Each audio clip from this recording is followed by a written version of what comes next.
दोस्तों हम सभी से जानते हैं कि कल हमारा जो है बोर्ड एग्जाम 2023 के एचएससी का जो रिजल्ट था वो क्या डिक्लेयर किया गया था हमारी बोर्ड द्वारा। अब यहाँ पे आज मैं बात करने वाला हूं आपके उस एग्जाम के 3 तरह के स्टूडेंट्स के। सबसे पहले स्टूडेंट्स ऐसे होंगे जो अपने मार्क्स जो उनको मार्क्स मिले होंगे उस मार्क्स से क्या सेटिस्फाई होंगे।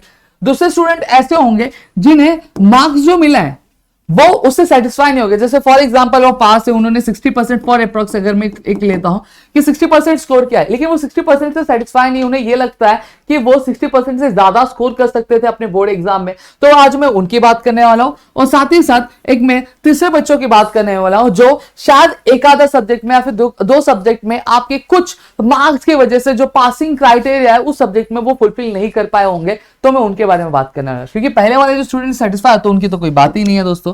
अब यहां पे सबसे पहले बंदे की अगर मैं बात करूं, जो क्या है दूसरा नंबर वाला बंदा जो जिसको 60% मार्क्स है, अब वो क्या चाहता है, अपने मार्क्स इंप्रूव करना चाहता है। तो वो कौन सी, क्या उसके पास कुछ चांस है? हाँ चांस है दोस्तों। वो क्या कर सकता है, वो आपका इंप्रूवमेंट एग्जाम के लिए क्या जा सकता है। अब इंप्रूवमेंट एग्जाम होता कब है, तो यहां पे मैं आपकी जानकारी के लिए बता दूं, इंप्रूवमेंट एग्जाम के लिए आपको 2 चांसेस मिलते हैं। एक सबसे पहला जो एग्जाम होगा अभी आपके जुलाई के मंथ में होगा, और दूसरा जो इंप्रूवमेंट एग्जाम होगा दोस्तों वो आपका जब अगला बोर्ड एग्जाम यानी बोर्ड एग्जाम 2024 होगा, जब हमारे इस साल जो बच्चे 12th में आए हैं उनका जब एग्जाम होगा बोर्ड का, तब वो उनके साथ बैठ के क्या अपना बोर्ड एग्जाम 2024 में क्या अपना जो पेपर वापस से क्या एक बार फिर उनके साथ बैठकर क्या देंगे दोस्तों। ये चांसेस उनके पास होते हैं। अब यहीं पे मेरी एग्जाम वालों की बात करता हूं। अब एक बंदा है ऐसा है जिसने क्या किया है, जिसने मार्क्स स्कोर किए हैं, ठीक है, लेकिन हो सकता है अभी देखिए टोटल हमारे कॉमर्स डिपार्टमेंट में 6 सब्जेक्ट होते हैं। अब 6 सब्जेक्ट में से मैं एक एग्जांपल ये लेता हूं कि 4 सब्जेक्ट में वो पास हो गया, उसने पासिंग जो क्राइटेरिया वो फुलफिल करी, लेकिन 2 सब्जेक्ट में वो क्या हो गया, किसी रीजन की वजह से उसके 1 मार्क्स 2 मार्क्स या फिर 3 मार्क्स की वजह से, कितने भी मार्क्स की वजह से वो क्या है जो पासिंग क्राइटेरिया वो फुलफिल नहीं कर पाया। अब इसके पास ये अपॉर्चुनिटी है, वो क्या कर सकता है, वो री एग्जाम के लिए क्या दोस्तों जा सकता है, री एग्जाम के लिए क्या अटेम्प्ट कर सकता है, जिसमें जितने भी सब्जेक्ट, जैसे फॉर एग्जांपल ये 2 सब्जेक्ट में यहाँ पे फेल है तो वो 2 सब्जेक्ट का जो एग्जाम है वो वापस दे सकता और अपना जो पासिंग क्राइटेरिया वो फुलफिल कर सकता, और आपका क्या अपने साथियों के साथ, अपने दोस्तों के साथ वो फिर से अपने फर्स्ट ईयर में क्या एडमिशन क्या ले सकता है। ये री एग्जाम के बारे में मैंने क्या आपको बता दी।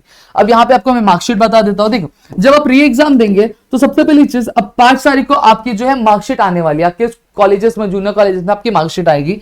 तो वहां पे ये बंदे की जो 4 सब्जेक्ट में पास है पहले तो उसकी मार्कशीट बन के आ जाएगी। अब जब ये जुलाई के मंथ में क्या देगा, आपका एग्जामिनेशन वापस से देगा, तो बच्चे हुए उसके जो 4 है, हाँ 4 सब्जेक्ट है, तो 4 सब्जेक्ट की मार्कशीट आ जाएगी। अब बचे हुए दो सब्जेक्ट है, उसकी जो मार्कशीट होगी अब वो कहां पे आ जाएगी, उसको वो आपको उसके जुलाई के मंथ में मिल जाएगी। तो यहां पे उसके 4 + 2 आपके क्या हो जाएगी, 6 सब्जेक्ट की जो मार्कशीट है उसको मिल जाएगी, 1 और 2 यानी टोटल 2 मार्कशीट होगी। लेकिन अब क्या सवाल ये उठता है कि अब हर जगह जब जाएगा तो वो क्या उसको 2 मार्कशीट लेके घूमनी होगी? नहीं, मैं आपको यहां पे एक चीज बताता हूं। देखो आपको पता होगा कि स्टार्टिंग में हमें एक मार्कशीट आती है, ठीक है, और वहीं अक्टूबर के मंथ में वापस से हमारे पास एक शीट आती है जिसको हम लोग पासिंग सर्टिफिकेट बोलते हैं, ठीक है, जहां पे हमारे पासिंग सर्टिफिकेट हम जिसे बोलते हैं वो आपको अक्टूबर के मंथ में रिलीज होगी। तो यहां पे मैं आपकी जानकारी के लिए बता दूं, वो आपको एक ही बनकर आएगी, आपको 2 नहीं बनकर आएगी। तो आप मार्कशीट दिखाओ या फिर पासिंग सर्टिफिकेट दिखाओ, दोनों ही क्या इक्विवेलेंट क्या रहते, इक्विवेलेंट क्या काम करते हैं दोस्तों। और मैं आपकी जानकारी के लिए बता दूं, आप प्री एग्जाम दे रहे हो या फिर इंप्रूवमेंट एग्जाम दे रहे हो, तो कहीं पे भी आपने री एग्जाम दिया या फिर इंप्रूवमेंट एग्जाम दिया ये मेंशन नहीं होता आपके मार्कशीट में या फिर आपके पासिंग सर्टिफिकेट में। अब इंप्रूवमेंट एग्जाम वालों की मैं यहां पे थोड़ी सी एक चीज बताना मैं भूल गया, वो मैं बता देना चाहता हूं। अब इंप्रूवमेंट, चलो फॉर एग्जांपल एक बंदा है जैसे पर्सन ए, ठीक है, अब उसने जब बोर्ड एग्जाम 2023 दी थी तो उसने परसेंटेज कितना स्कोर किया था, 60% स्कोर किया था। कितना किया था, 60% स्कोर किया था। अब जब उसने इंप्रूवमेंट दिया तो उसकी जो परसेंटेज हो गए वो कितने हो गए, 80 हो गए फॉर एग्जांपल। तो उसका जो सबसे ज्यादा परसेंटेज होगा वो क्या काउंट किया जाएगा। वहीं दूसरा बंदा है, उसने क्या किया, पहले उसने स्कोर किया था 65 स्कोर किया था, लेकिन जब उसने इंप्रूवमेंट दिया तो उसका परसेंटेज कितना हो गया, उसका परसेंटेज जो स्कोर हुआ 50। अब सवाल ये उठता है कि सर उसका 65 लेंगे या 50, क्या उसका 50% क्या होगा, काउंट किया जाएगा। तो मैं आपको बता दूं, आपको टेंशन लेने की जरूरत नहीं है। आपका दोनों ही एग्जाम में से जो सबसे ज्यादा परसेंटेज होगा उसको काउंट किया जाएगा। इसने पहला एग्जाम दिया था तो उसको 65 आया था, दूसरा दिया तो 50 आया, तो इसको सबसे ज्यादा मार्क्स इसमें मिले वो पहले वाले में तो 65। तो यहाँ पे उसको कौन सा मार्क्स काउंट किया जाएगा, आपका जो 65% वाला जो मार्क्स है वो क्या काउंट किया जाएगा, कहीं पे भी जाएगा तो उसका एडमिशन उस बेसिस पर क्या लिया जाएगा। दोस्तों समझ में आ गया। तो यहाँ पे मैंने आपको सारी चीजें बता दी। अगर आप फेल करो इंप्रूवमेंट एग्जाम देने के लिए तो आप इंप्रूवमेंट एग्जाम के लिए जा सकते हो। अगर आप री एग्जाम के लिए जाना चाहते हो, री एग्जाम अगर आपको बाकायदा एक या दो सब्जेक्ट में अगर लगा है फेल पासिंग क्राइटेरिया आप फुलफिल नहीं कर पाए, तो आप क्या कर सकते हो, आप री एग्जाम के लिए यहाँ पे जा सकते हो। दोस्तों कोई भी फर्क नहीं पड़ने वाला है, आपका जो एडमिशन है वो हो जाएगा।